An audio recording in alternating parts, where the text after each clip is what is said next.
ॐ अज्ञानतिमिरान्धस्य ज्ञानाञ्जनशलाकया चक्षुरुन्मिलितं येन तस्मै श्रीगुरवे नमः। श्रीचैतन्यमनोभीष्टं स्थापितं येन भूतले स्वयं रूपकदा मह्यं ददाति स्वपदान्तिकं। वन्देऽहं श्रीगुरुं श्रीयुतपदकमलं श्रीगुरून् वैष्णवांश्च श्रीरूपं साग्रजातं सहगण रघुनाथान्वितं तं सजीवं साद्वैतं सावधूतं परिजनसहितं कृष्णचैतन्यदेवं श्रीराधाकृष्णपादान् सहगण ललिता श्रीविशाखान्वितांश्च। हे कृष्ण करुणा सिन्धो दीनबन्धो जगत्पते गोपेश गोपिकान्त राधाकान्त नमोऽस्तुते। तप्तकाञ्चन गौराङ्गी राधे वृन्दावनेश्वरी वृषभानुसुते देवी प्रणमामि हरिप्रिये। वाञ्छाकल्पतरुभ्यश्च कृपासिन्धुभ्य एव च पतितानां पावनेभ्यो वैष्णवेभ्यो नमो नमः। अनन्तकोटिवैष्णववृन्द की जय। नारायणं नमस्कृत्य नरं चैव नरोत्तमं देवीं सरस्वतीं व्यासं ततो जयमुदीरयेत्। शृण्वतां सकथा कृष्ण पुण्यश्रवणकीर्तनः हृद्यन्तस्तो यभद्राणि विद्युनोति सुहृत्सतां। नष्टप्रायेषु अभद्रेषु नित्यं भागवतसेवया भगवति उत्तमश्लोके भक्तिर्भवति नैष्ठिकी। ॐ नमो भगवते वासुदेवाय। ॐ नमो भगवते वासुदेवाय। ॐ नमो भगवते वासुदेवाय। नमो विष्णुपादाय कृष्णप्रेष्ठाय भूतले श्रीमते जयपताका स्वामिन् इति नामिने। नमो आचार्यपादाय निताय कृपाप्रदायने गौरकथाधामदाय नगरग्रामतारिणे। नमो ॐ विष्णुपादाय कृष्णप्रेष्ठाय भूतले श्रीमते भक्तिवेदान्तस्वामिन् इति नामिने। नमस्ते सारस्वते देवे गौरवाणी प्रचारिणे निर्विशेषशून्यवादी पाश्चात्यदेशतारिणे। जय श्री कृष्ण चैतन्य प्रभु नित्यानंद श्री अद्वैत गदाधर श्रीवासादि गौरभक्तवृंद। हरे कृष्ण कृष्ण कृष्ण हरे हरे हरे राम राम राम हरे हरे। हरे कृष्ण कृष्ण कृष्ण हरे हरे हरे राम राम राम हरे हरे।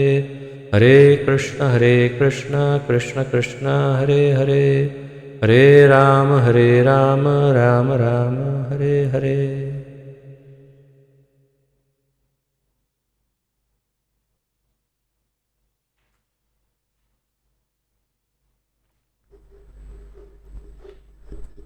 आप सभी का बहुत बहुत स्वागत है आज के इस अत्यंत महत्वपूर्ण ज्ञान तथा भक्ति योग यज्ञ में, इसके अंतर्गत हम सम्मिलित रूप से श्रीमद् भागवत महापुराण का अध्ययन कर रहे हैं, जिसका आलेखन हमारे इस्कॉन के संस्थापक आचार्य श्री श्रीमद् अभय चरणारविंद भक्ति वेदांत स्वामी श्रील प्रभुपाद जी ने किया है। श्रील प्रभुपाद की जय। तो प्रथम स्कंद के अध्ययन में 7 अध्यायों का अध्ययन समाप्त हुआ। कल हमने 7वें अध्याय का अध्ययन समाप्त किया और आज 8वां अध्याय प्रारंभ करेंगे। और जैसा आपको स्मरण होगा, 7वें अध्याय में मुख्य रूप से अश्वत्थामा के द्वारा किस प्रकार पांडवों के निर्दोष पुत्रों की निर्मम हत्या हुई और उसका पूर्ण वृतांत हमने कल तक सुना। और इस आने वाले अध्याय में मुख्य रूप से परीक्षित की रक्षा उत्तरा के गर्भ में भगवान करते हैं और माता कुंती जो अति विशेष प्रार्थनाएं करती हैं भगवान को, उस उस पर ही लगभग ये पूरा अध्याय आधारित है। बहुत महत्वपूर्ण अध्याय है ये, और इससे हमें हमारी भक्ति में बहुत स्पष्टता प्राप्त हो सकती है कि भक्ति कैसी अहेतुकी या तो कामनाएं रहित होनी चाहिए, उसका यह अध्याय है। प्रारंभ करते हैं पहले एक अल्प पुनरावर्तन कल के श्लोकों का, और फिर आज का अध्याय प्रारंभ। सब पढ़ पा रहे हैं स्क्रीन पर?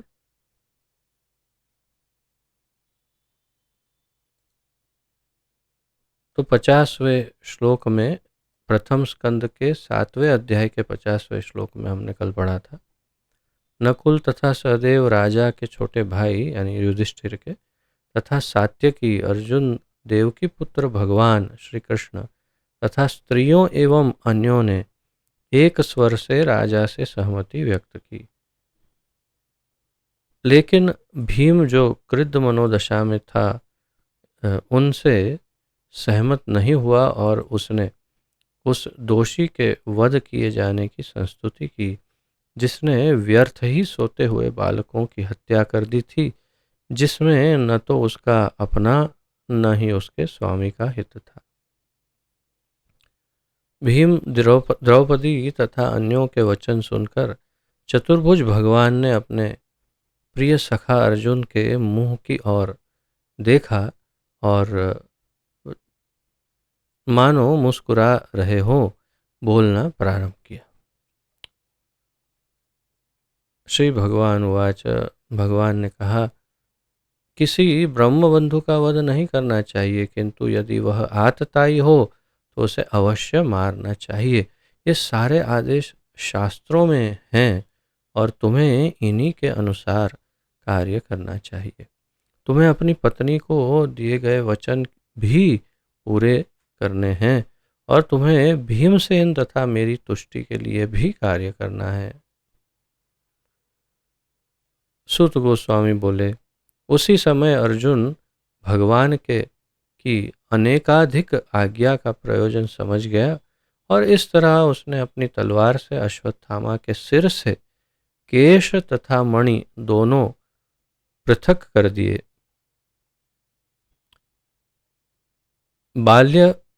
बाल हत्या के कारण वह यानी अश्वत्थामा पहले ही अपनी शारीरिक कांति तेज खो चुका था, और अब अपनी शीर्षमणि खोकर वह शक्ति से भी हीन हो गया। इस प्रकार उसकी रस्सियां खोलकर उसे शिविर से बाहर भगा दिया गया। उसके सिर के बाल मूंडना, उसे संपदाहीन करना तथा उसे घर से भगा देना, ये हैं ब्रह्मबंधु या एक ब्राह्मण या ब्राह्मण के पुत्र के लिए निश्चित दंड। शारीरिक वध करने का कोई विधान नहीं है ब्राह्मण का। और अंत में, तत्पश्चात शोकाभिभूत पांडुपुत्रों तथा द्रौपदी ने अपने स्वजनों के मृत शरीरों शवों का समुचित दाह संस्कार किया। 8वां अध्याय आज प्रारंभ होने जा रहा है। महारानी कुंती द्वारा प्रार्थना तथा परीक्षित की रक्षा, ये इसका शीर्षक है। आइए प्रारंभ करते हैं।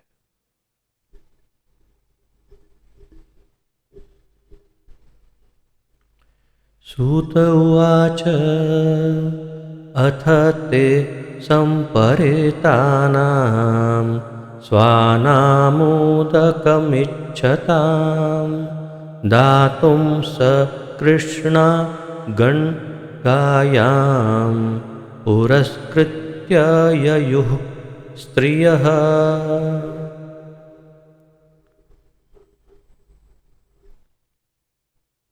शब्दार्थ। सूत उवाच, सूतः उवाच, सूत ने कहा, यानी अर्थात सूत गोस्वामी, श्री सूत गोस्वामी ने कहा, अथ इस प्रकार, ते पांडव जन, अर्थात सारे पांडवों की बात है, संपरेतानाम मृतकों का तो ये शब्द समपरेता नाम, उसका अर्थ है जो हमारे स्वजन जिनकी मृत्यु हुई हो उनकी बात। तो ये पांडवों की बात है।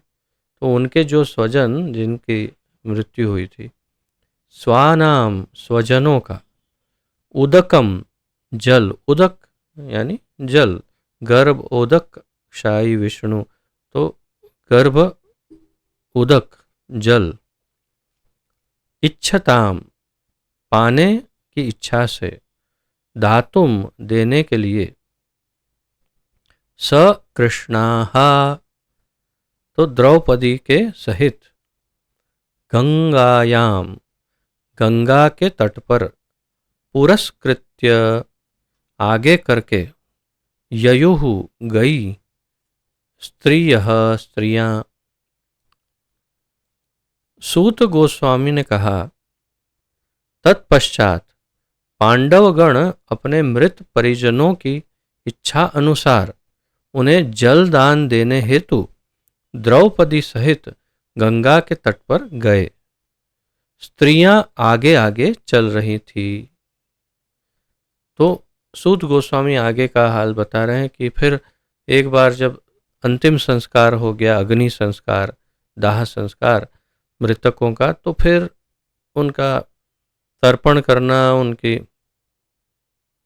जो हम 10वां 11वां 12वां इस प्रकार कर्म कांड के अनुसार जो मनाए जाते हैं सारे नियम इत्यादि, तो ये सब करने के लिए जो भी विधियां, सब गंगा तट पर पहुंचे।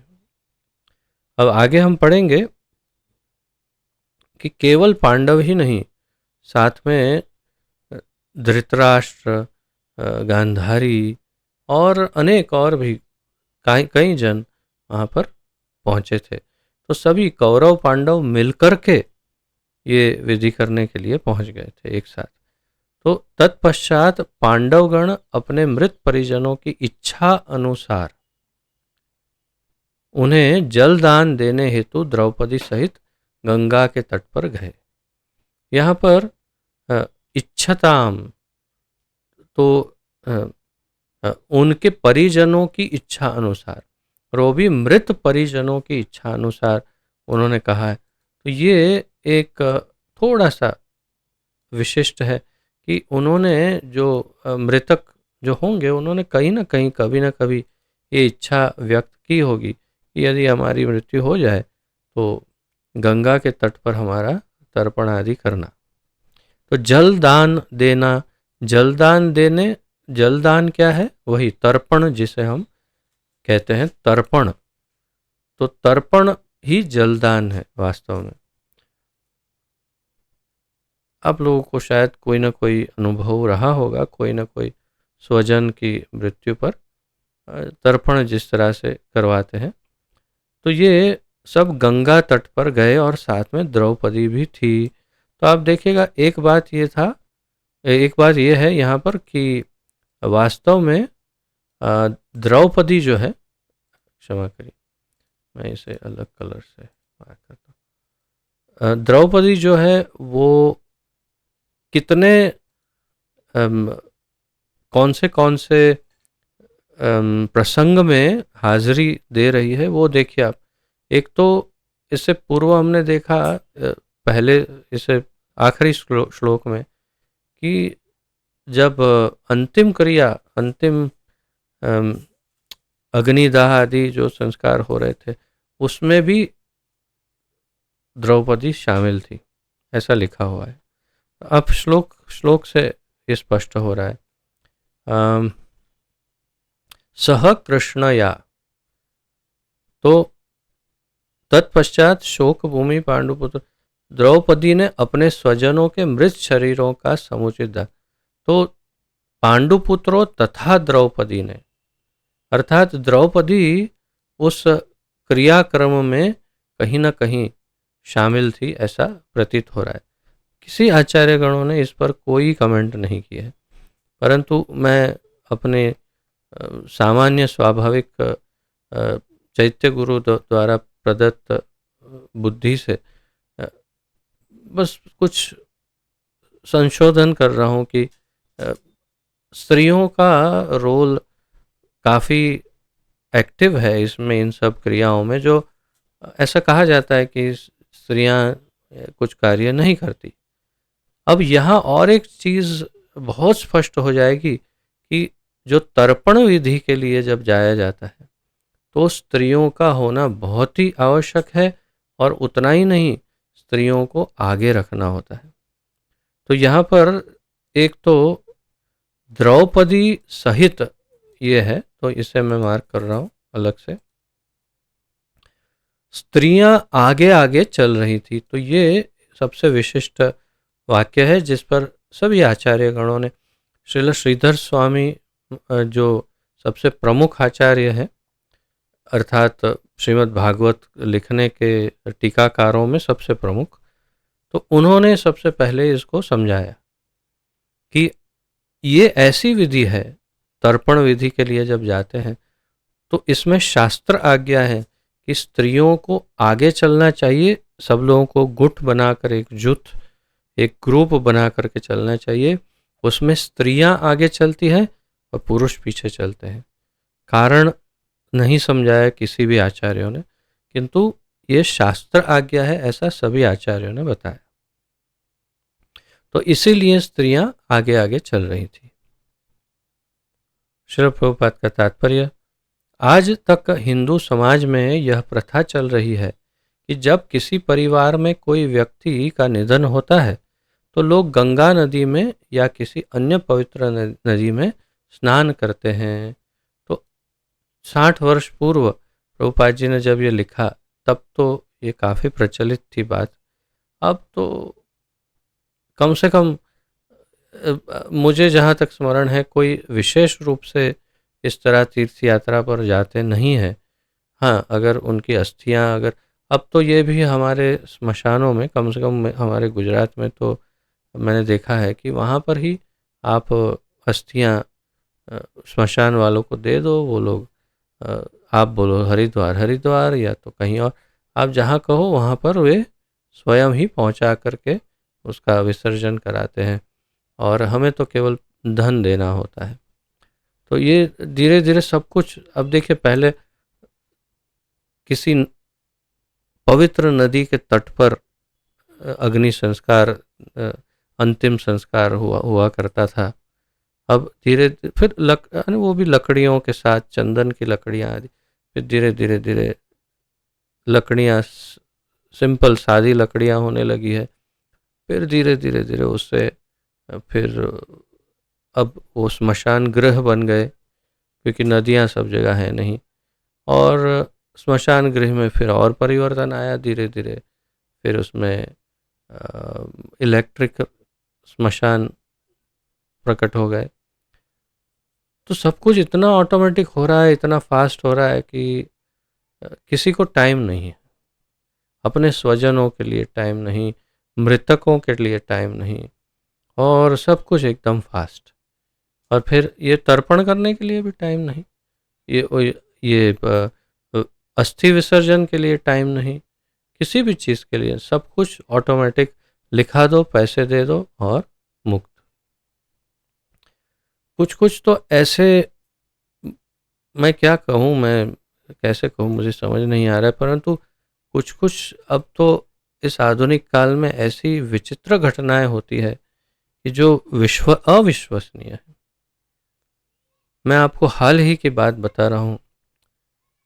मेरे पिताजी के चाचा श्री लंदन में, उन्होंने अपना शरीर त्याग किया, कुछ 93-95 ऐसा कुछ उनकी एज थी। उन्होंने गणेश चतुर्थी के दिन, आपको यदि डेट पता हो कि गणेश चतुर्थी कौन से दिन थी, तो गणेश चतुर्थी के दिन उन्होंने लंदन में देह त्याग किया।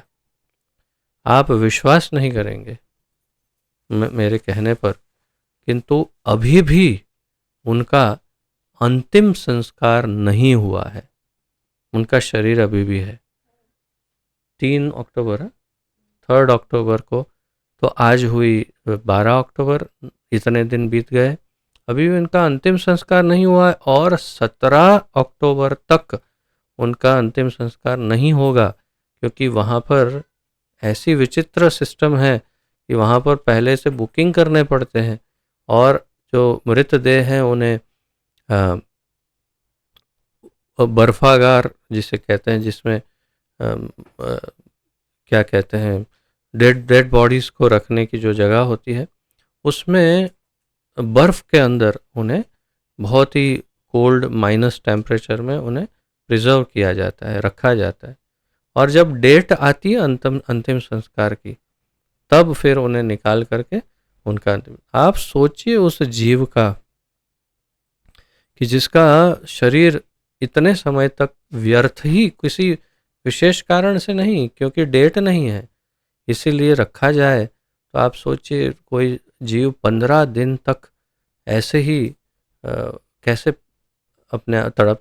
हमारे शास्त्र बताते हैं, जैसे गरुड़ पुराण आदि या जो भी शास्त्र हैं उनमें लिखा है कि जैसे ही किसी जीव की, किसी मनुष्य की मृत्यु होती है, तुरंत ही वो प्रेत योनि को प्राप्त करता है, सामान्य रूप से, अर्थात कोई भक्तों की या मुक्तात्माओं की या उत्तम कोटि के जीवों की बात नहीं है। सामान्य मनुष्य तुरंत प्रेत योनि को प्राप्त करता है और ऐसा लिखा है कि वो उस घर के जहाँ उसकी मृत्यु होती है, उस घर के दरवाजे पर, दहलीज पर उल्टा लटक कर इंतज़ार करता है कि कब उसका तर्पण और पिंडदान होगा और उसकी मुक्ति होगी। तब तक, जब तक पिंडदान नहीं हो, यानी शरीर उसे नहीं दिया जाए और तर्पण आदि ना हो विधियाँ सब, तब तक वो प्रेत योनि से मुक्त नहीं होता। और आप सोच सकते हैं मैं क्या कहना चाह रहा हूँ। और फिर प्रेत योनि से मुक्त होकर उन विधियों के बाद उन्हें पितृ योनि में माना जाता है कि अब ये पितृ योनि में है। मुक्त आत्माओं की बात अलग है, वो सीधे ही अपने गंतव्य की ओर चले जाते हैं। तो ये सर 19 सितंबर और 19 सितंबर, तो तुमने क्यों 3 अक्टूबर बताया? नहीं, ये तो कैलेंडर गलत है ना। तो 19 सितंबर को गणेश चतुर्थी थी, यानी कि ओह कितने दिन हो गए, आप सोच सकते हैं। तो लगभग 1 महीने के बाद उनको अग्नि संस्कार मिलेगा। आप सोचिए क्या दशा होगी उस जीवात्मा की यदि मुक्ति न प्राप्त हुई हो तो इस प्रकार ये आधुनिकता है। और आधुनिकता की क्या बात करें, अब क्या पालन करें क्या नहीं करें, क्या शोक, क्या क्या क्या करें, कुछ भी समझ में नहीं आता। कैसे, कौन से नियमों का पालन करें, क्या करें। तो इसीलिए ये सब आधुनिकता जो है बड़ी भयानक है। यहाँ पर प्रभुपाद जी कह रहे हैं कि आज भी ऐसा हो रहा है, गाँवों में या जहाँ पवित्र नदियाँ हैं वहाँ होता होगा, परंतु अब इस आधुनिक काल में बहुत कम हो गया। परिवार का प्रत्येक सदस्य दिवंगत आत्मा को एक लोटा गंगाजल अर्पण करता है और स्त्रियों को आगे करके सभी लोग एक जुलूस में चलते हैं। प्रभुपाद जी तर्पण विधि की बात कर रहे हैं कि किस प्रकार प्रत्येक सदस्य उस कुल का या तो उस परिवार का जितने जो सदस्य हैं, बल्कि कुल कहना चाहिए, क्योंकि परिवार कहने से कभी कभी आजकल ऐसे समझते हैं कि पति पत्नी और बच्चे। नहीं, परिवार का वास्तविक अर्थ है माता पिता भाई बहन, उनकी पत्नियां बच्चे, सब। तो ये पूरा जो कुटुंब कुल है वो सब मिल करके फिर उनको तर्पण करते हैं, उनको गंगा जल आदि अर्पण करते हैं। और इस विधि में स्त्रियों को आगे रखकर जुलूस में चला जाता है। पांडवों ने भी 5000 वर्ष पूर्व इन्हीं नियमों का पालन किया था। पांडवों के ममेरे भाई होने के कारण, ममेरे भाई यानी मामा के बेटे, ऐसे तो ममेरे भाई होने के कारण भगवान कृष्ण पारिवारिक सदस्यों में से एक थे। तो ममेरे भाई अर्थात कुंती माता जो है वो भगवान श्री कृष्ण की बुआ फुई लगती थी। और माता कुंती और अ, अम, अ, वसुदेव जी, क्षमा करिएगा, तो दोनों भाई बहन लगते थे। तो इसीलिए वसुदेव जी पांडवों के मामा लगते थे और मामा के बेटे यानी कृष्ण, तो ममेरे भाई। और ये सब उनकी बुआ के लड़के थे, पांडव जो है कृष्ण की बुआ के लड़के। तो बहुत क्लोज रिलेशन था, इसीलिए इतना निकट संबंध होने के कारण कृष्ण भी साथ में गए थे।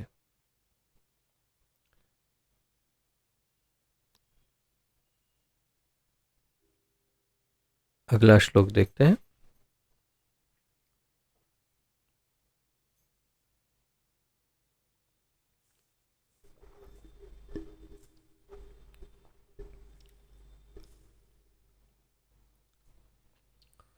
ते नियोदकं सर्वे विलप्य च भृशं पुनः आप्लुता हरिपादाब्ज रजः पूत सरिज्जले। शब्दार्थ। ते वे सब नीय अर्पित करके, तो आचार्यगण सभी समझाते नीय यानी देना, अर्पण करना। उदकम जल, सर्वे सभी, विलप्य विलाप करके, च तथा, भृशम पर्याप्त, पुनः फिर, आप्लुताः स्नान किया, पुनः आप्लुताः। इस बात पर सभी आचार्य कुछ न कुछ लिख रहे हैं और विशेष रूप से समझाया गया है। श्रील श्रीधर स्वामी समझाते हैं कि पुनः आप्लुताः, उसका अर्थ सबसे पहले सब लोग वहाँ गए, वहाँ जाकर सबने पहले स्नान किया गंगा में, फिर पूरी विधि की, तर्पण का आदि जो भी विधि थी वो विधि होने के बाद फिर एक बार सबने गंगा में स्नान किया। तो 2 बार स्नान किया, उसका अर्थ यह है। हरि पादाब्ज, भगवान के चरण कमल की, रजह धूल से, पूतः पवित्र, सरित गंगा नदी के जले जल में। तो किसमें स्नान किया? हरि पादाब्ज रज पूत। तो क्योंकि पहली बार किसने स्नान किया? सभी ने स्नान किया, तो कृष्ण भी थे। कृष्ण ने जैसे ही गंगा में स्नान किया, गंगा अति पावन हो गई, क्योंकि साक्षात ठाकुर जी उनके जल में स्नान कर रहे हैं। तो क्या होगा गंगा का, आप सोच सकते हैं। और ऐसी पवित्र हुई गंगा में सबने पुनः स्नान किया, ऐसा कहना चाह रहे हैं।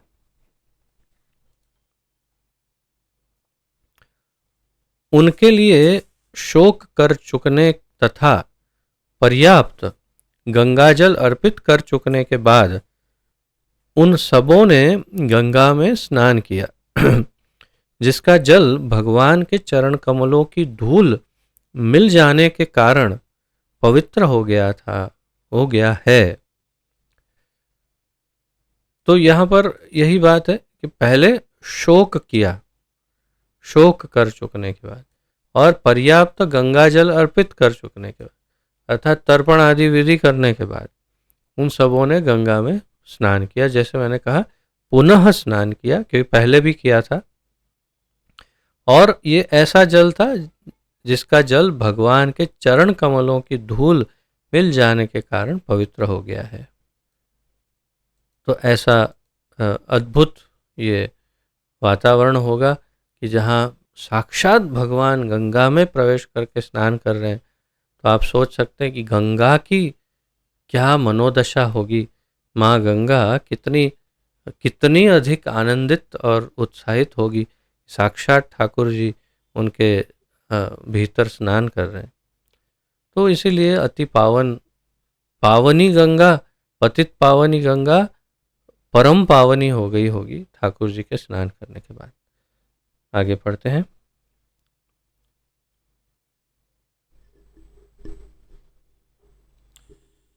तत्रासीनं कुरुपतिं धृतराष्ट्रं सहानुजं गान्धारीं पुत्रशोकार्तां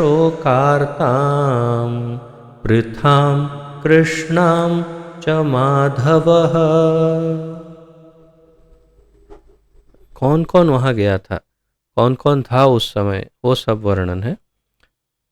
शब्दार्थ, तत्र वहाँ, आसीनम बैठे हुए, कुरुपतिम कुरुओं के राजा। कुरुओं के राजा कौन है? कुरुपतिम। तो आचार्यगण स्पष्ट करते हैं कि अगर समझ में नहीं आए तो युधिष्ठिर कुरु के राजा है, क्योंकि अब वे ही राजा है सब युद्ध हो जाने के बाद, धृतराष्ट्र नहीं। धृतराष्ट्रम, धृतराष्ट्र को, सह अनुजम अपने भाइयों सहित, गांधारीम गांधारी को, पुत्र बेटे के, शोक अर्ताम शोक से पीड़ित, पृथाम कुंती को। तो पार्थ, पार्थ अर्जुन का नाम है।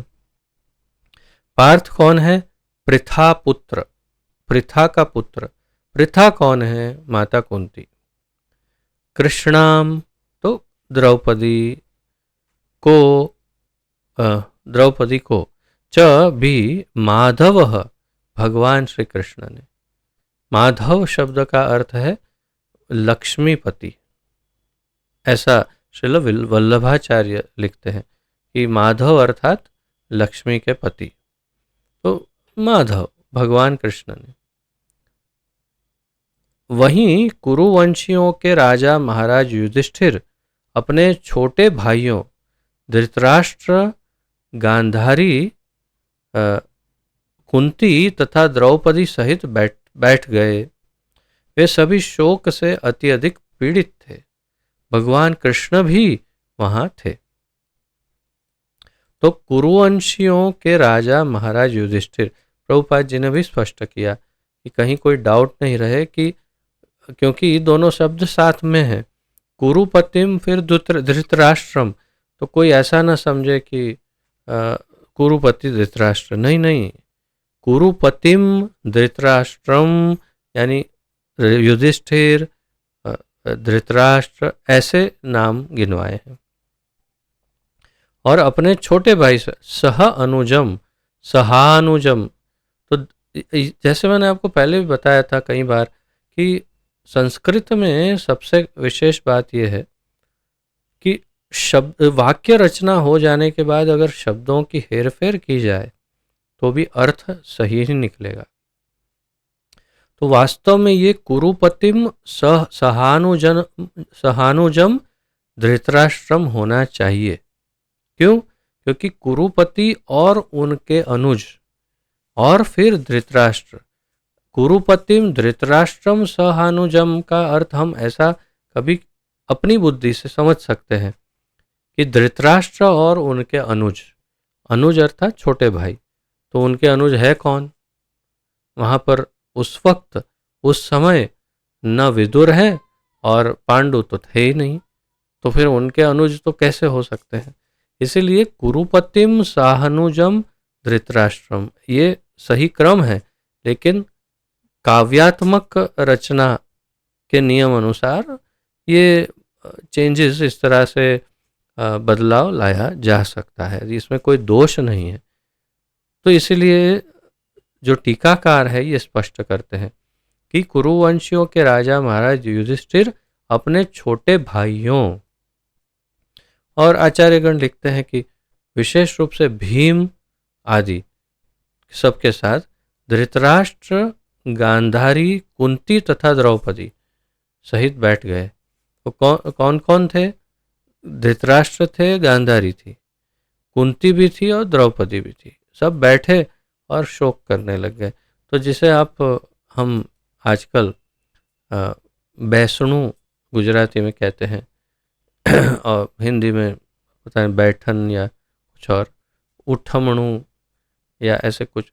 तो ये ऐसा ही कुछ प्रतीत हो रहा है कि उन्होंने ऐसा कुछ किया, सब स्नान आदि होने के बाद बैठे और शोक सभा जैसा वातावरण हुआ, ऐसा लग रहा है। अर्थात वही बैष्णु टाइप का कुछ किया है उन्होंने, बैसना जिसे बोलते हैं। तो वे सभी शोक से अत्यधिक पीड़ित थे। भगवान कृष्ण भी वहाँ थे, तो ये स्पष्ट करना जरूरी था। माधव च माधव अर्थात और कृष्ण भी बैठ गए साथ में। तात्पर्य, चूंकि कुरुक्षेत्र का युद्ध पारिवारिक सदस्यों के बीच ही हुआ था, अतएव इससे जो लोग प्रभावित हुए थे वे सभी पारिवारिक सदस्य ही थे। यथा महाराज युधिष्ठिर तथा उनके भाई कुंती, द्रौपदी, सुभद्रा, धृतराष्ट्र, गांधारी तथा उनकी बहुएं इत्यादि। तो यहाँ पर दो ऐसे नए नाम दिखाई दे रहे हैं जो श्लोक में नहीं है। एक है सुभद्रा। तो सुभद्रा का नाम क्यों ऐड किया प्रभुपाद जी ने? अवश्य ही वो भी होगी, क्योंकि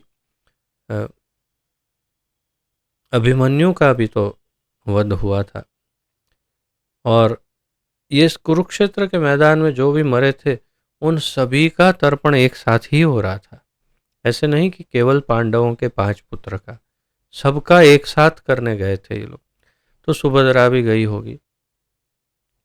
और धृतराष्ट्र, गांधारी तथा उनकी बहुएं, क्योंकि उनके 100 पुत्रों की पत्नियां, वो भी तो निश्चय ही गई होगी सब तर्पण आदि करने। तो सब एक साथ मिल करके गए थे और बैठे शोक सभा बैसना किया।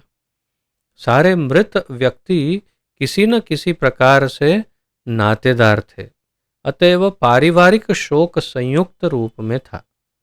तो ये सब पूरे परिवार का शोक था।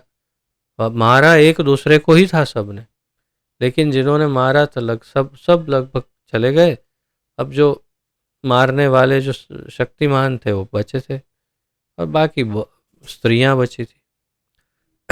भगवान कृष्ण भी पांडवों के ममेरे भाई थे और कुंती के भांजे तथा सुभद्रा के भाई थे। तो पांडवों के ममेरे भाई अर्थात बुआ कुंती उनकी बुआ लगती थी, तो भांजे। और यहाँ भांजे लिखा है, तथा सुभद्रा के भाई। तो सुभद्रा भी तो शोकाकुल थी, उनकी अपनी बहन। तो उनका शोक दूर करने के लिए भी भाई तो होना चाहिए उनके परिवार से कोई, तो इसलिए भी कृष्ण गए थे। अतएव भगवान की उन सबों के प्रति समान सहानुभूति थी, इसीलिए वे समयानुकूल उन सबों को सांत्वना देने लगे। और फिर ऐसा कहा गया है कि समय अनुकूल सांत्वना देने लगे।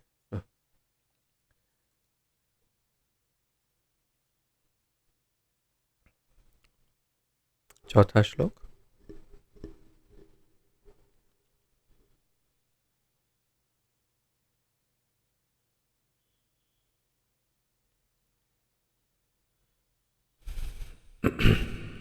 सान्त्वयामास मुनिभिः हतबन्धून् शुचार्पितान् भूतेषु कालस्य गतिं दर्शयन् प्रतिक्रियाम् भूतेषु कालस्य गतिं दर्शयन् प्रतिक्रियाम्।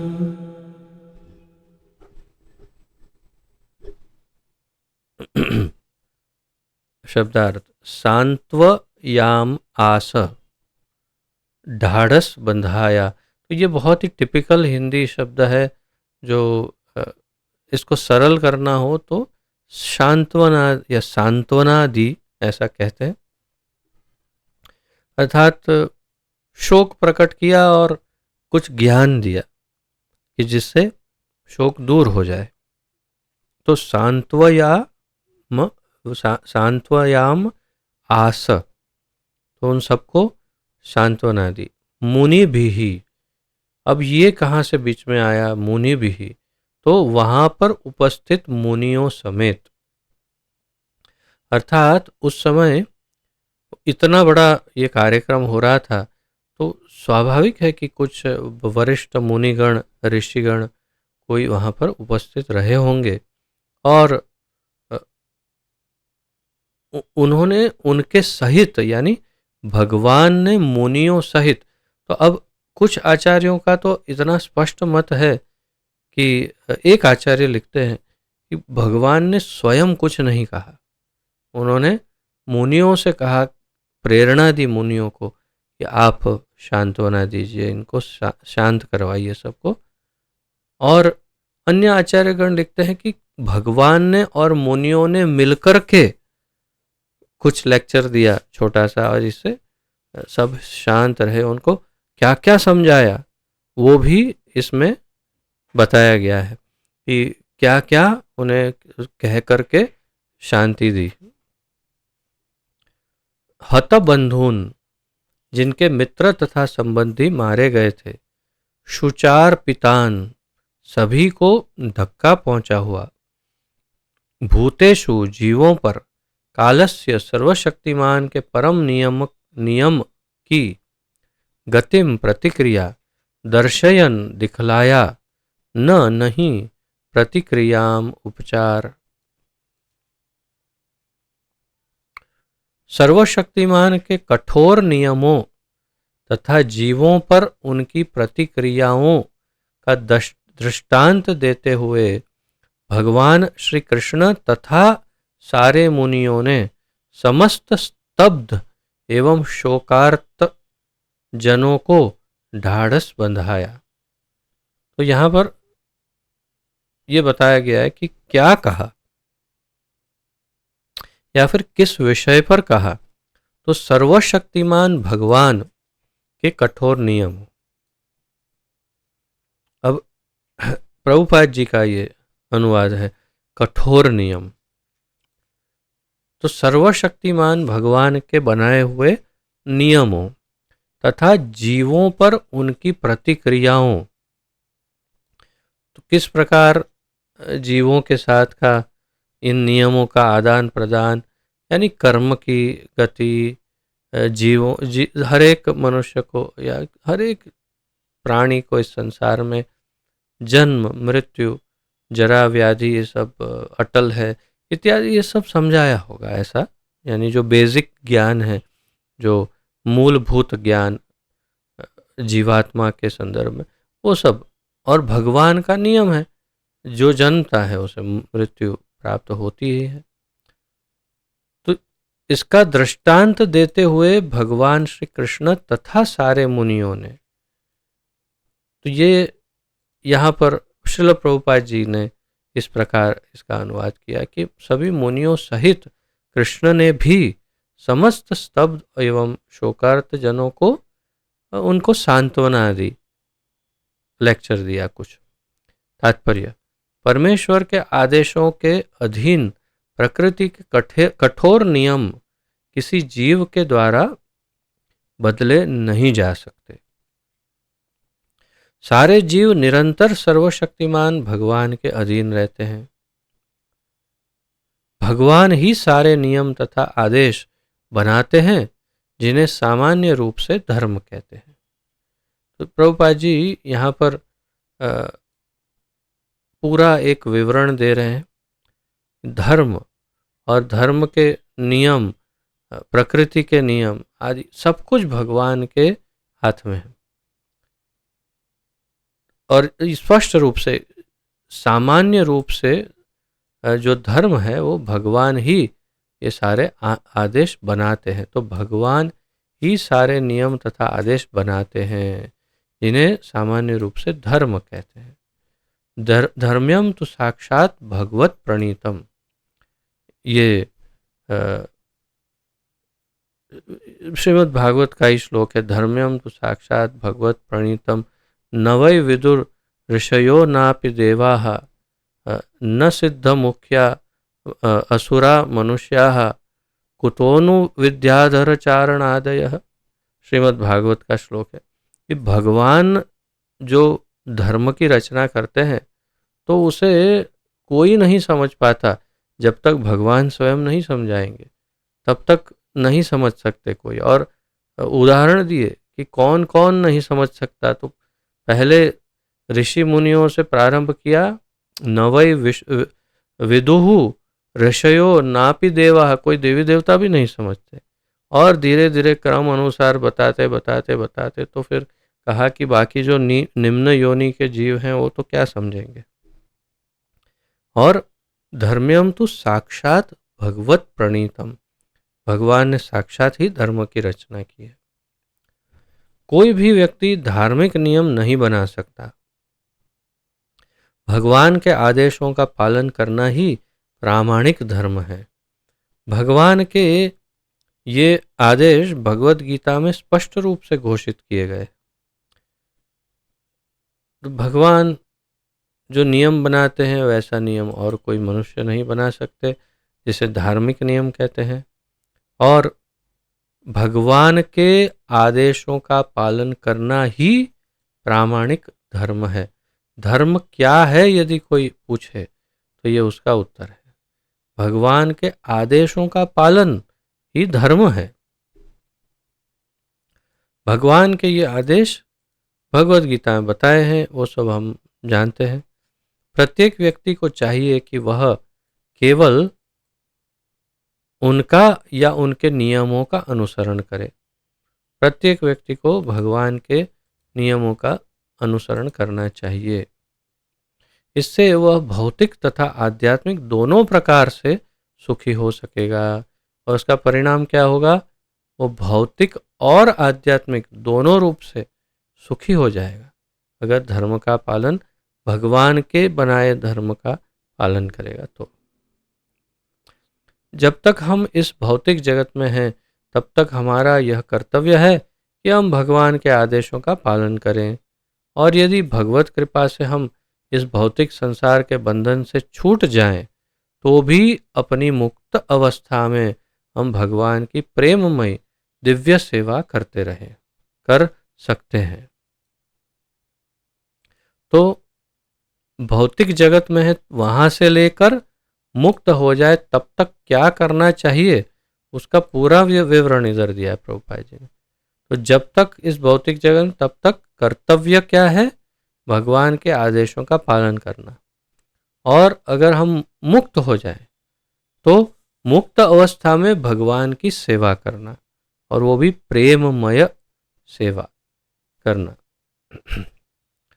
अपनी भौतिक अवस्था में आध्यात्मिक दृष्टि के अभाव में हम न तो अपने आप को देख पाते हैं न ही भगवान को। ये भौतिक दृष्टि या भौतिक जीवन का प्रतिफल है। लेकिन जब हम भौतिक आसक्ति से मुक्त होकर अपने मूल आध्यात्मिक स्वरूप यानी सिद्ध देह को प्राप्त करते हैं तो हम अपने आप को तथा भगवान को साक्षात देख सकते हैं। भगवान को हम कब देख सकते हैं, जब हमें सिद्ध देह की प्राप्ति, आध्यात्मिक शरीर की प्राप्ति, स्वरूप की प्राप्ति होती है। तब हम भगवान देखना क्या है, भगवान के साथ, उनके साथ नित्य लीला में नित्य निरंतर भगवान के साथ रह सकते हैं उनके धाम में। अतएव मुक्ति का अर्थ है जीवन की भौतिक अवधारणा को त्याग कर मूल आध्यात्मिक स्थिति को पुनः धारण करना। मुक्ति का क्या अर्थ है, प्रभुपाद जी ने उसकी व्याख्या दी है। मुक्ति का अर्थ है जीवन की भौतिक अवधारणा को त्याग कर मूल आध्यात्मिक स्थिति यानी हमारे स्वरूप को पुनः धारण करना।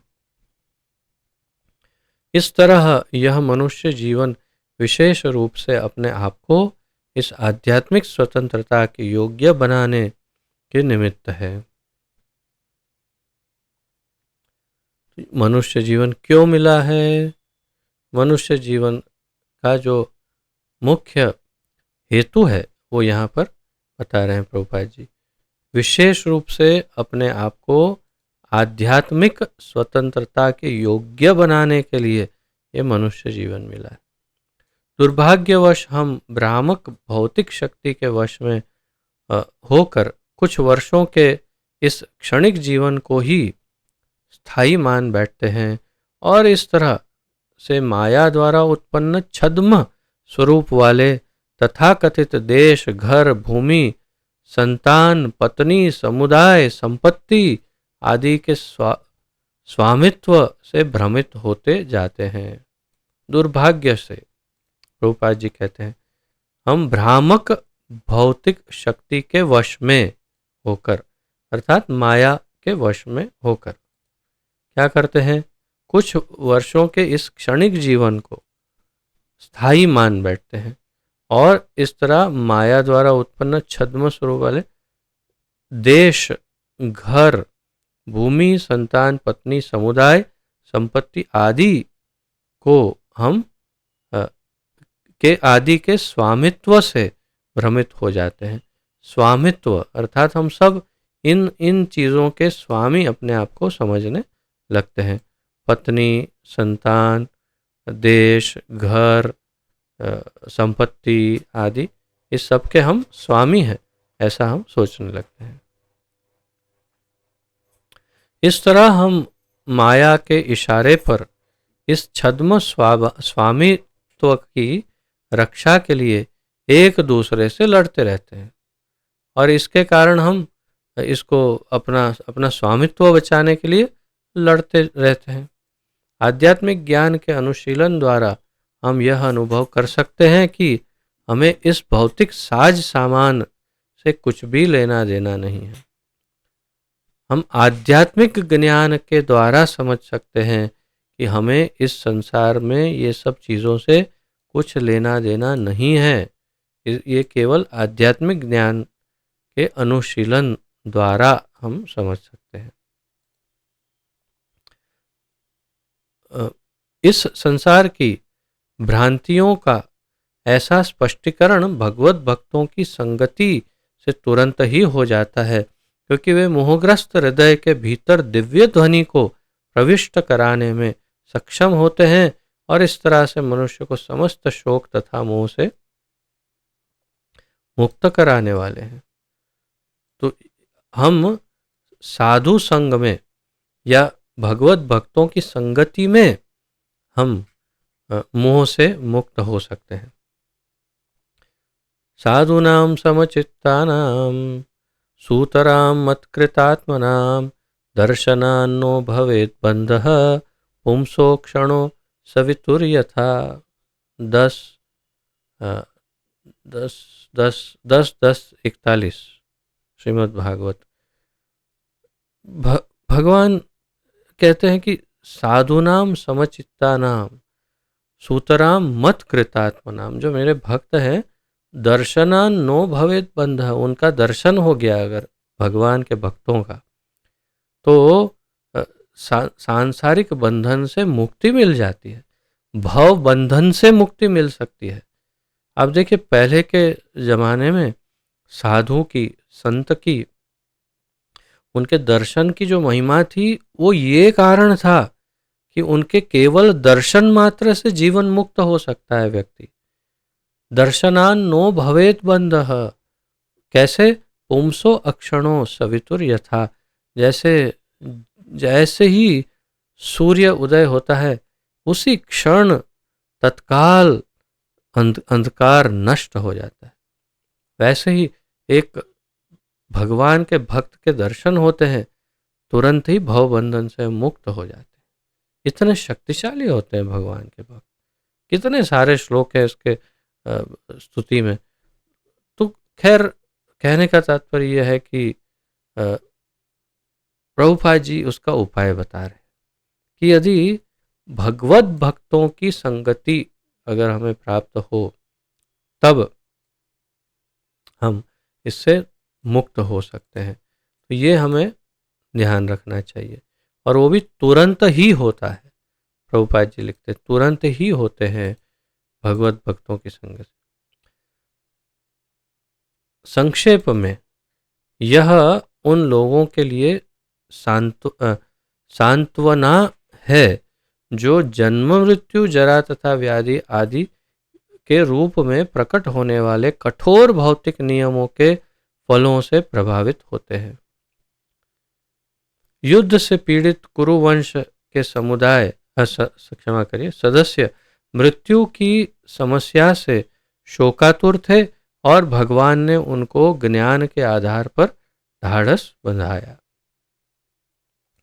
तो श्री भगवान तथा उन मुनियों ने मिल करके उनको ये सारी बातें कर्मों की, जन्म की आदि, वास्तव में ये सब गरुड़ पुराण में उल्लेखित है। और शास्त्र के अनुसार, कर्मकांड के अनुसार देखें तो किसी मृतक के परिवार में वो 10 दिन तक किसी अन्य ग्रंथों को नहीं, केवल गरुड़ पुराण को पढ़ना चाहिए, ऐसा कहते हैं। उसमें यही सब वर्णन है। इससे स्पष्ट हो जाता है कि भाई इतना शोक करने जैसा नहीं है, मृत्यु तो सबको आनी ही आनी है, और हमें केवल उस जीव के लिए प्रार्थना करनी चाहिए और हमारी मृत्यु की तैयारी करनी चाहिए, यही बात है। और एक या 2 श्लोक और ले लेंगे तो एक विषय पूर्ण हो जाएगा। उसके बाद फिर उत्तरा का विषय स्टार्ट होगा, जब भगवान लौटने लगेंगे।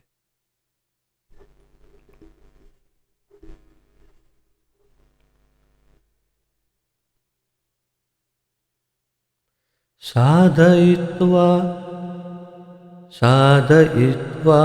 जातशत्रोः स्वं राज्यं हितवैर्हृतं घातयित्वा सतो राज्ञः कचस्पर्शक्षतायुषः।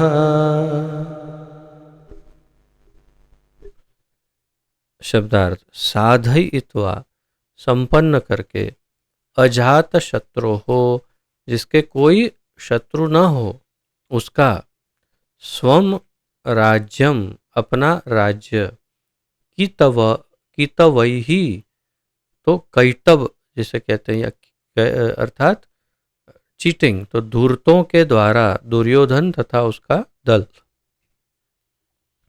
ऋतम, छीना गया, घातयित्वा, वध कराकर, असतः, दुष्ट, राज्ञः, रानी के, कच, केशों का गुच्छा, स्पर्श, छूने से, शत, घटी हुई, आयुषः, आयु द्वारा। विवरण दे रहे हैं। धूर्त दुर्योधन तथा उसके दल ने छल करके अजात शत्रु युधिष्ठिर का राज्य छीन लिया था। भगवद कृपा से वह फिर प्राप्त हो गया, और जिन दुष्ट राजाओं ने दुर्योधन का साथ दिया था, वे सब भगवान के द्वारा मार दिए गए। अन्य लोग भी मारे गए, क्योंकि महारानी द्रौपदी के केशों को पकड़कर खींचने से उनकी आयु क्षीण हो चुकी थी। तो यहाँ पर ये विवरण क्यों दे रहे हैं? क्योंकि वो शोक, तर्पण आदि वो सब चैप्टर समाप्त हुआ। अब भगवान के लौटने का समय हो रहा है, तो सामान्य विवरण दिया कि क्या रिजल्ट क्या आया, समरी, यानी कि ये पूरा जो महाभारत का युद्ध हुआ उसका परिणाम क्या हुआ। तो परिणाम इस श्लोक में विवरण दिया हुआ है कि धूर्त दुर्योधन, उसका दल, उसने छल किया, तो अजात शत्रु यानी जन्म से ही जिनका कोई शत्रु ही नहीं है, उसे ऐसा देवता जैसा, जैसे कहते हैं, या साधु जैसा, संत जैसा, ऐसा युधिष्ठिर, तो अजात शत्रु युधिष्ठिर का राज्य छीन लिया। तो भगवान की कृपा से वो पुनः प्राप्त हो गया, और जो दुर्योधन का जिन्होंने साथ दिया वे सब भगवान के द्वारा ही मार दिए गए। क्यों भगवान के द्वारा कहा? क्योंकि वास्तव में हमने देखा कि जब भगवत गीता में अर्जुन को भगवान ने विश्वरूप दिखाया, विराट, तो उस विश्वरूप में अनेक मुख थे भगवान के, और अर्जुन ने देखा कि ये सारे कौरव उनके मुख में प्रविष्ट होकर उनके दांतों के द्वारा चबाए जा रहे थे और मर रहे थे। अर्थात भगवान साक्षात ही उनकी मृत्यु बनकर उन्हें मार रहे थे एक प्रकार से, और संपूर्ण युद्ध का संचालन एक प्रकार से भगवान ही कर रहे थे, तो भगवान ही मार रहे थे। अन्य लोग भी मारे गए, जो बच गए वो सब, यानी अगर मान लो कि जो इसमें विवरण में नहीं आए, तो ऐसे लोग भी मारे गए। क्यों? क्योंकि द्रौपदी के केश को पकड़कर खींचने से उनकी आयु क्षीण हो चुकी थी। तो इसमें किसी आचार्यों ने तो नहीं लिखा, लेकिन हम अनुमान लगा सकते हैं कि इसमें भीष्म पितामह, द्रोणाचार्य, ऐसे ऐसे सज्जनों की भी बात इसमें आ गई, क्योंकि उन्होंने प्रतिकार नहीं किया, जब, या योग्य प्रतिकार नहीं किया, यूं कहना चाहिए। प्रतिकार किया किंतु योग्य पावरफुल प्रतिकार नहीं किया जिससे उस घटना को रोका जाए। और केशों से पकड़ करके दुशासन ने द्रौपदी को भरी सभा में अपमानित किया, और उसके जो भी साक्षी रहे वो भी उस घटना में केश पकड़ने के बराबर ही थे, क्योंकि कितने लोगों ने केश पकड़ा आप भी जानते हैं। कोई सब एक के बाद एक आके केश पकड़ के नहीं गए। तो क्यों ऐसा लिखा कि द्रौपदी के केश को पकड़ने खींचने की आयु अन्य लोग? तो कौन लोग? एकाध आचार्य तो लिखते हैं कि दुशासन, परंतु इसका अर्थ ये है कि वास्तव में अन्य जो सभी सभासद थे वो भी उनकी आयु क्षीण हो गई, जो इन्होंने प्रतिकार नहीं किया था सही ढंग से। तात्पर्य, लंबा तात्पर्य दे रहे हैं प्रभुपाद जी। गौरवपूर्ण दिनों में या कलयुग के आगमन के पूर्व ब्राह्मण, गाय, स्त्री, बालक तथा वृद्ध पुरुषों की समुचित रक्षा की जाती थी। एक, अब इसे वर्गीकरण करके प्रभुपाद जी समझा रहे हैं।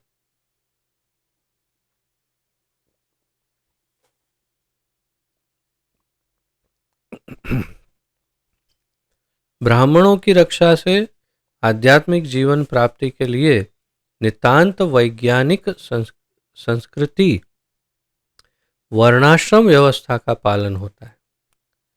ब्राह्मणों की रक्षा से क्या प्राप्त होता है? आध्यात्मिक जीवन की प्राप्ति के लिए वर्णाश्रम व्यवस्था का पालन करना। तो ब्राह्मणों की रक्षा से जो भी प्राप्त होता है उसका वर्णन यहाँ है। गायों की रक्षा से भोजन का चमत्कारी रूप, अर्थात जीवन के उच्च आदर्शों को समझने के लिए मस्तिष्क के सूक्ष्म तंतुओं को बनाए रखने वाला दूध मिलता रहता है। तो एक और बार दूध की चर्चा आई है, और प्रभुपाद जी यहाँ मैं देखिए विशेष इसलिए मार्क कर रहा हूँ कि गाय के, वो भी भारतीय, विशेष रूप से तो भारतीय गाय का A2 मिल्क जिसे कहते हैं, देशी भारतीय गाय का जो दूध है उसमें क्या अद्भुत अद्वितीय चमत्कारिक शक्ति है। आध्यात्मिक ज्ञान को पचाने की शक्ति ये गाय का स्थूल दूध हमें दे सकता है। गाय का स्थूल दूध है, अर्थात भौतिक दूध है, किंतु इस दूध में ऐसी शक्ति है कि हमें आध्यात्मिक जीवन समझाने की क्षमता दे सकता है ये दूध। तो इसलिए दूध पिए सिर्फ गाय का, भारतीय गाय का। स्त्रियों की रक्षा से समाज की शुचिता बनी रहती है। तो स्त्रियों की रक्षा से क्या होगा? शुचिता, पवित्रता, समाज की पवित्रता बनी रहती है, जिसमें हमें शांति, सुस्थिरता तथा जीवन की उन्नति के लिए अच्छी संतति मिलती है। तो उससे जब स्त्रियां सुरक्षित होगी तो अच्छी संतानें उत्पन्न होगी और समाज पूरा उन्नत होगा। और इसका पूरा विवरण विषय जो है वो अर्जुन चर्चा करता है श्रीमद् भगवद गीता के दौरान। और हमने पढ़ा कि अगर ये मारे जाएंगे तो कुल स्त्रियां जो हैं वो दूषित हो जाएंगी और फिर वर्ण संकर उत्पन्न होंगे इत्यादि। वो सब भी प्रभुपाद जी आगे चर्चा करेंगे। चौथा, बच्चों की रक्षा से मनुष्य जीवन को वह सुनहरा अवसर प्राप्त होता है जिससे भव बंधन से मुक्ति का मार्ग प्रशस्त होता है। बालकों की ऐसी रक्षा उसके जन्म के दिन से ही गर्भाधान संस्कार नामक शुद्धिकरण की प्रक्रिया के द्वारा प्रारंभ हो जाती है। ये बहुत विशेष ये प्रभुपाद जी का वचन है बच्चों के उपलक्ष्य में। मैं इसलिए बहुत विशेष मार्क कर रहा हूँ। आप इसे, जब जो लोग बच्चों के विषय में इतने जागृत ना हो कि बच्चों की देखभाल, आध्यात्मिक देखभाल की बात कर रहा हूँ मैं, तो आध्यात्मिक देखभाल कितनी ज़रूरी है बच्चों की, और किस प्रकार पुत्र उत्पत्ति आदि हो, गर्भाधान संस्कार आदि, वो सब कुछ इसमें अल्प, बहुत ही छोटे से केवल दो वाक्यों में सब समझा दिया प्रभुपाद जी ने। तो ये बहुत महत्वपूर्ण है, बच्चों की रक्षा। तो ब्राह्मण की रक्षा, गाय की रक्षा, स्त्रियों की रक्षा और बच्चों की रक्षा। और अंत में पांचवा, वृद्धों की रक्षा से उन्हें मृत्यु के पश्चात श्रेष्ठतर जीवन की तैयारी करने का सुअवसर प्राप्त होता है। तो यदि वृद्धों को सुरक्षित रखा जाए और अच्छी तरह से उन्हें देखभाल की, ये नहीं कि बूढ़ों के निवास, क्या कहते हैं, ओल्ड एज होम, वृद्धाश्रम, वृद्धाश्रम में भेज दिया जाए और फिर वे दुखी होते होते होते होते शरीर त्याग करें, तब फिर वो आगे का अपना जीवन क्या करेंगे, यानी अगले जीवन में क्या बनेंगे? या तो पितृ बन जाएंगे, या प्रेत बन जाएंगे, या फिर दुखी रहेंगे। लेकिन यदि उनकी घर में सुरक्षा उन्हें दी जाए और योग्य रूप से वे सुरक्षित रूप से अपना शरीर यदि त्याग करते हैं, तो श्रेष्ठतर जीवन, आने वाला मृत्यु के पश्चात यानी आने वाला जीवन जो है उसकी अच्छी तैयारी कर सकते हैं। वे आध्यात्मिक जीवन जीकर शांति से सुखपूर्वक अपने परिवार के सामने ही शरीर त्याग करके अपना अगला जीवन उन्नत कर सकते हैं। यह पूरा दृष्टिकोण ऐसे कारकों पर आधारित है जिनसे सफल मनुष्यता प्राप्त होती है। इसके विपरीत सजावटी कुत्तों तथा बिल्लियों की सभ्यता है। तो ये प्रभुपाद जी यहाँ बता रहे हैं कि मनुष्य सभ्यता, उसके लिए क्या जरूरी है। और फिर कहते हैं उपर्युक्त निर्दोष प्राणियों। तो यहाँ उन्होंने प्राणियों, अंग्रेजी में उन्होंने लिखा है क्रीचर्स। तो क्रीचर्स का अंग्रेजी में सीधा अनुवाद देखें तो प्राणी ही होता है ऐसे तो, परंतु प्रभुपाद जी कहना चाह रहे हैं ब्राह्मण से लेकर के वृद्धों तक सभी की बात करना चाह रहे हैं। वे केवल, और ये कुत्ते बिल्लों की बात नहीं कर रहे हैं, वे ऊपर के सभी की बात कर रहे हैं। तो इन सभी को, इन पांचों का किस प्रकार, तो और फिर कहते हैं उपर्युक्त निर्दोष प्राणियों का वध सर्वथा वर्जित है, उसमें भी विशेष रूप से गाय, क्योंकि यदि उनका अपमान भी किया जाए तो आयु क्षीण होती है। कलयुग में इन जीवों की समुचित सुरक्षा नहीं हो पाती, अतएव वर्तमान पीढ़ी की आयु काफी घट गई है। प्रभुपाद जी वर्तमान पीढ़ी में लोग क्यों छोटी आयु के हैं वो यहाँ पर स्पष्ट कर रहे हैं। विशेष रूप से गाय की हत्या और बच्चों की हत्या जैसे कि एबॉर्शन आदि, ये सब के कारण पूरा समाज जो है पतित हो गया है और आयु घट गई है। भगवत गीता में कहा गया है कि जब समुचित सुरक्षा के अभाव में स्त्रियां उल्टा हो जाती है तब उनसे अवांछित संतान यानी वर्ण संकर उत्पन्न होती है, जिसे वर्ण संकर कहा जाता है। तो सती स्त्री का अपमान करने का अर्थ है अपनी आयु को खतरे में डालना। अब कोई बहुत ही उन्नत स्त्री हो, विशेष रूप से भक्त हो और सतीत्व हो, उसमें पवित्र स्त्री हो, तो उसका अपमान करना यानी अपनी आयु समाप्त कर देना। तो दुर्योधन के भाई दुशासन ने आदर्श सती नारी द्रौपदी का अपमान किया था, अतएव उन दुष्टों को असमय मरना पड़ा। यह है भगवान के कुछ कठोर नियम, इनका ऊपर वर्णन हुआ है। प्रभुपाद जी कह रहे हैं,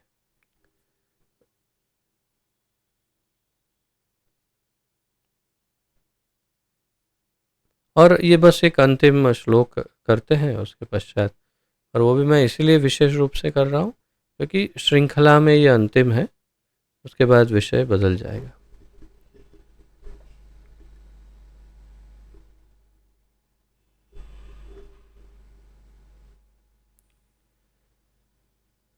याचयित्वाश्वमेधैस्तं त्रिभिरुत्तमकल्पकैः तद्यशः पावनं दिक्षु शतमन्योरिवातनोत्।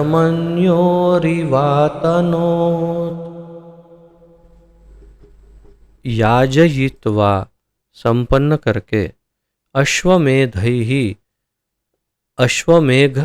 अश्वमेध यज्ञों के द्वारा जिनमें घोड़े की बलि दी जाती है, प्रभुपाद जी लिखते हैं, तम उनको राजा युधिष्ठिर को त्रिभिः तीन उत्तम सर्वश्रेष्ठ कल्पकैहि समुचित सामग्रियों के द्वारा तथा योग्य पुरोहितों द्वारा संपन्न तत् वह यशः ख्याति पावनम यशस्वी दिक्षु समस्त दिशाएं शतमन्यो हो।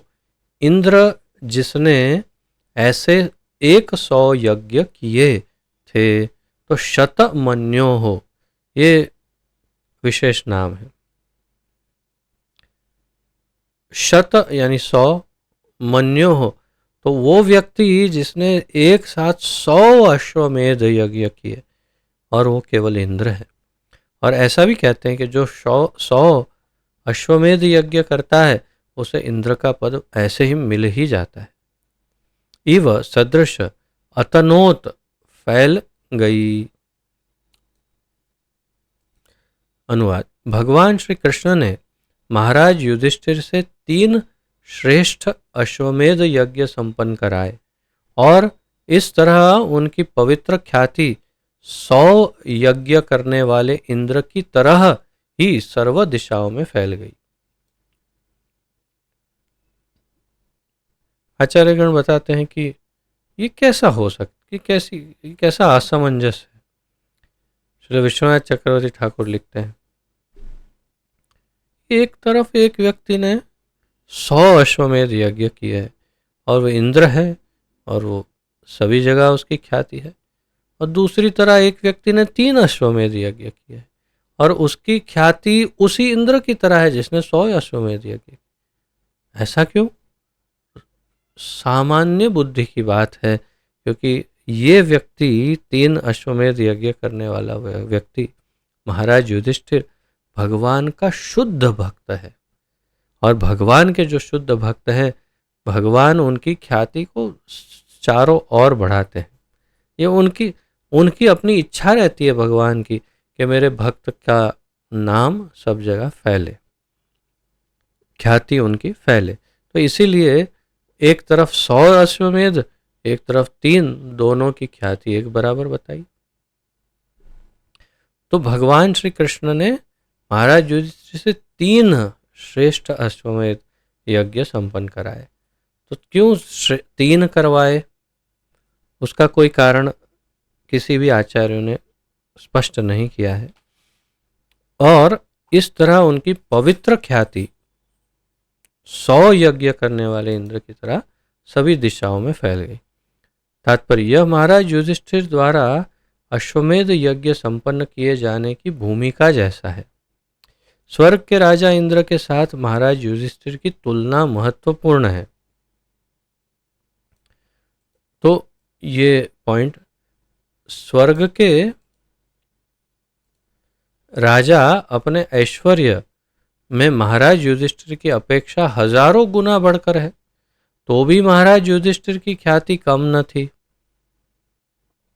इसका कारण यह है कि महाराज युधिष्ठिर भगवान के शुद्ध भक्त थे और भगवत कृपा से ही वे स्वर्ग के राजा इंद्र के तुल्य थे।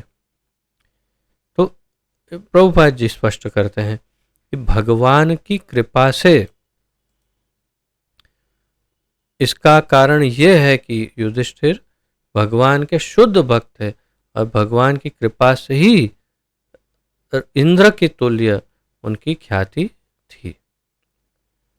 तो और उन्होंने केवल 3 ही यज्ञ किए थे, फिर भी उनकी ख्याति इंद्र के समान थी।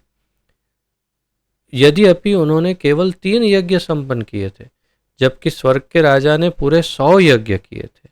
यह भगवत भक्त का विशेषाधिकार है। ये पॉइंट सबसे महत्वपूर्ण है। विशेष अधिकार है भक्त का। भगवान सबों पर संभाव रखते हैं, लेकिन भगवत भक्त अधिक महिमावान होता है, क्योंकि वह सदैव महानतम के संपर्क में रहता है। प्रभुपाद जी बहुत महत्वपूर्ण पॉइंट यहाँ दे रहे हैं, इसे विशेष मार्क करेंगे। ऐसे देखने जाओ तो समोहम सर्वभूतेषु न मे द्वेष्योस्ति न प्रिय इत्यादि, पर ये भजन्ति तु माम भक्त्या मयि ते तेषु च अप्यहम्। तो भगवान बहुत ही पक्षपाती है अपने भक्तों के प्रति, और जो भगवान के साथ होता है वो महान के साथ है, इसलिए उनकी भी महानता सब जगह फैलती है। हमारे इससे मुझे स्मरण हो रहा है, जैसे हमारे इस्कॉन अहमदाबाद के भूतपूर्व प्रमुख और श्रील प्रभुपाद जी के वरिष्ठ शिष्य श्रील जशोमती नंदन प्रभु जी हमेशा कहते थे कि महादेव के साथ नंदी की पूजा होती है, महादेवनी साथे पोठियो पूजाए। तो अर्थात ये गुजराती में, अर्थात कि महादेव के साथ रहने के कारण नंदी की पूजा विशेष होती है।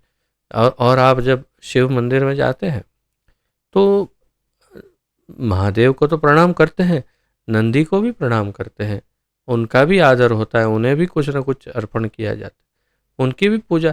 तो क्यों होती है, उनमें क्या विशेष है? उनकी विशेषता ये है कि वे महान भगवान शिव के वाहन है और उनके साथ हैं। उनके संग के कारण उनका भी महिमा बढ़ जाता है।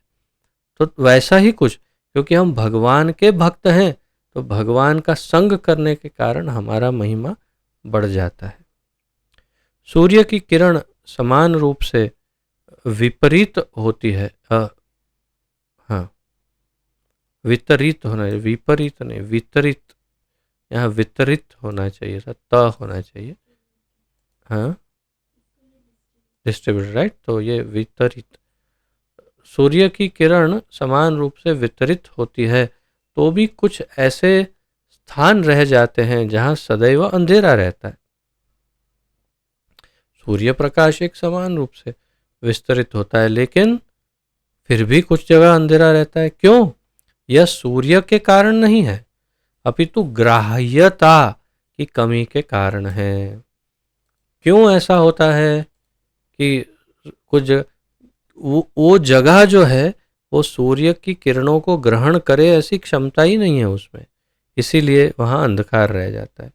इसी प्रकार जो भगवान के 100% भक्त हैं, यानी शुद्ध भक्त हैं, उन्हें भगवान की पूर्ण कृपा प्राप्त होती है, यद्यपि जो सर्वत्र सदैव समान रूप से वितरित होती है।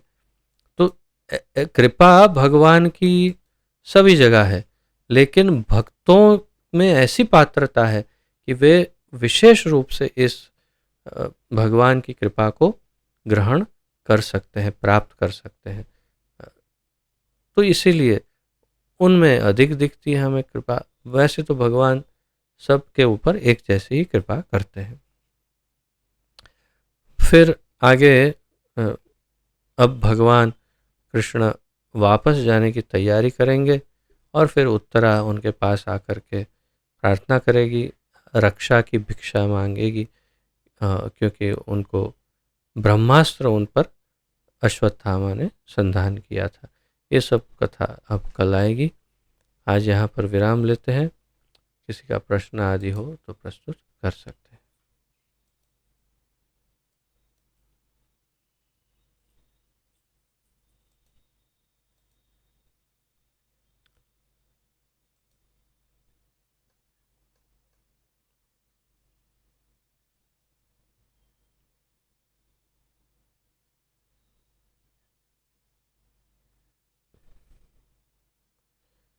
ठीक है, यदि कोई प्रश्न ना हो तो पूर्णाहुति करते हैं, विराम लेते हैं।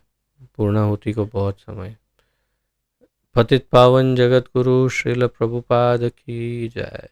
पतित पावन गुरुदेव की जय। ग्रंथराज श्रीमद् भागवत महापुराण की जय। अनंत कोटि गौर भक्त वृंद वैष्णव वृंद की जय। निताय गौर प्रेमानंदे हरि हरि बोल। वांछा कल्पतरुभ्यश्च कृपा सिंधुभ्य एव च पतितानां पावनेभ्यो वैष्णवेभ्यो नमो नमः। आप सबको दंडवत प्रणाम। सबका बहुत बहुत धन्यवाद। हरे कृष्णा।